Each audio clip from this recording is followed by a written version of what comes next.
नमस्ते बच्चों। बच्चों आज हम नदी यहाँ पर पाठ का भाषा अभ्यास का व्याकरण करेंगे।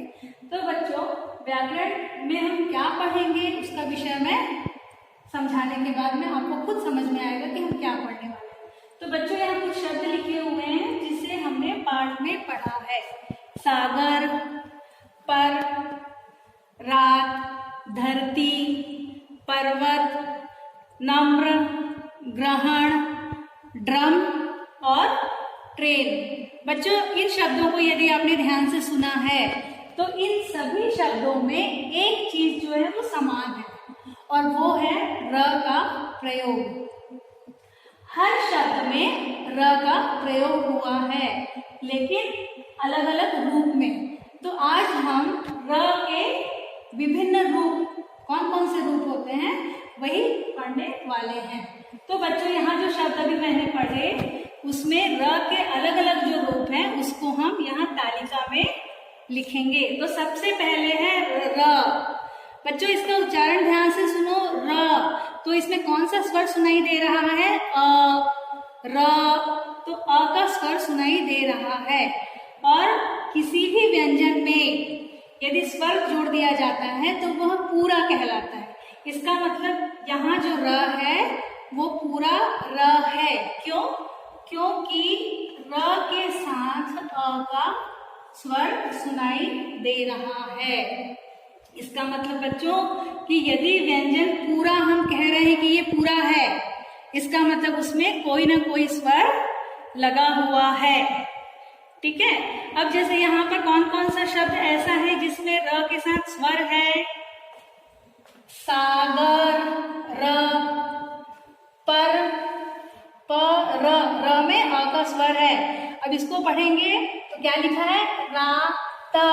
तो र में कौन सा स्वर है? हाँ बिल्कुल सही बच्चों, र में आ का स्वर है तो ये रात हो गया। वैसे ही यहाँ पर धरती, र में अ का स्वर है। तो इन चारों शब्दों में र के साथ स्वर सुनाई दे रहा है, चाहे वो अ का स्वर हो या आ का स्वर। अब बच्चों ये शब्द देखेंगे हम, इसको मैं पढ़ूंगी पर्वत, पर्वत, लेकिन यहाँ पर प और व के बीच में र सुनाई दे रहा है लेकिन र में कोई स्वर नहीं है। तो बच्चों यहाँ जो र है वो बिना स्वर का है और बिना स्वर के व्यंजन की पहचान ये है कि उसमें नीचे हलंत लगा होता है। तो पर्वत शब्द में र पूरा नहीं है, र पूरा नहीं है। यहाँ हमने देखा था कि र पूरा है, यहाँ र पूरा नहीं है। इस र को हम अगले अक्षर के साथ जोड़कर, उसके स्वर के साथ जोड़कर बोलते हैं। जैसे पर्वत, इसी का दूसरा शब्द यदि हम देखते हैं तो वर्षा, वर्षा। तो यहाँ पर भी व और श के बीच में र का उच्चारण है पर र पूरा नहीं है। बच्चों अब हम ये, हाँ देखो बच्चों यहाँ क्या लिखा है? नम्र, ग्रहण। हम इन दो शब्दों को देखेंगे तो नम्र, म के साथ में र का स्वर सुनाई दे रहा है तो र।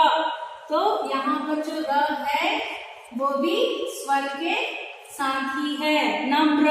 वैसे देखो ग्रहण, ग्र, तो यहाँ जो आप ग्रहण देखोगे तो ग जो है वो बिना स्वर का है, फिर र के साथ में अ का स्वर है, तब जाके ये बनेगा ग्रहण।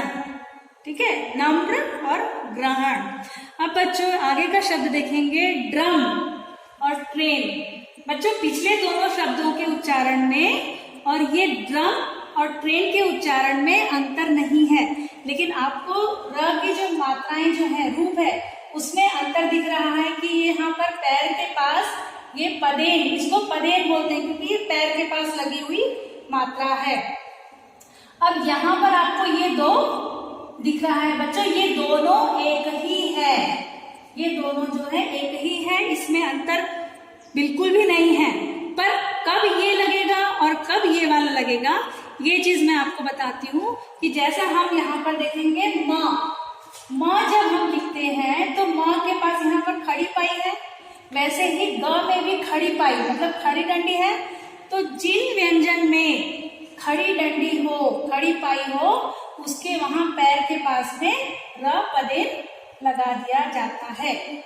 लेकिन ऐसे व्यंजन जिसमें खड़ी डंडी ना हो, जैसे ट, ड, बच्चों यहाँ पर ऐसे खड़ी डंडी नहीं है, तो उस स्थिति में ये लगता ऐसा ही है, लेकिन इसको आप हल्का सा ऐसे बढ़ा देते हैं, इसलिए ये ऐसा दिखता है, पर दोनों है ही, एक ही है, दोनों में अंतर नहीं है। तो बच्चों यहाँ तक आपको समझ में आया, ये र के विभिन्न रूप है। अब यहाँ पर आगे हम कुछ शब्द दिए हुए हैं, उनमें र कहाँ पर र स्वर के साथ है और कहाँ बिना स्वर का है, ये हमको पहचानना है। अब जैसे सागर, सागर में हम देखेंगे तो यहाँ र के साथ अ का उच्चारण है, मतलब ये शब्द कैसा है, स्वर सहित। यहाँ जो र है वो है स्वर सहित। तो बच्चों ऐसे ही अब आपको ये करना है, आप लोग खुद इसका विच्छेद करोगे। बच्चों आपको शुरुआत में वर्ण विच्छेद सिखाया था, तो आप लोग धरती शब्द का वर्ण विच्छेद करेंगे और उसके बाद आप लिखेंगे कि यहाँ जो र है क्या वह स्वर सहित है या स्वर रहित है। तो बच्चों ये काम आपको गृह कार्य के लिए दिया जाएगा। आपको समझ में आया गृह कार्य क्या करना है? धरती शब्द का वर्ण विच्छेद करना है, फिर उसमें आपको देखना है कि किस शब्द में र के साथ स्वर है। यदि स्वर है तो आप लिखेंगे स्वर सहित। अब यहाँ देखो पर्वत, यहाँ र के बाद में स्वर नहीं है, सीधा व्यंजन आ गया, तो इसके सामने आप लिखेंगे स्वर रहित। ठीक है बच्चों, तो इस प्रकार ये आपको गृह कार्य के लिए कार्य दिया जा रहा है। आप लोग इन शब्दों का विच्छेद करके सामने लिखेंगे स्वर सहित या स्वर रहित। इतना काम बच्चों आप गृह कार्य में करके रखेंगे। धन्यवाद बच्चों।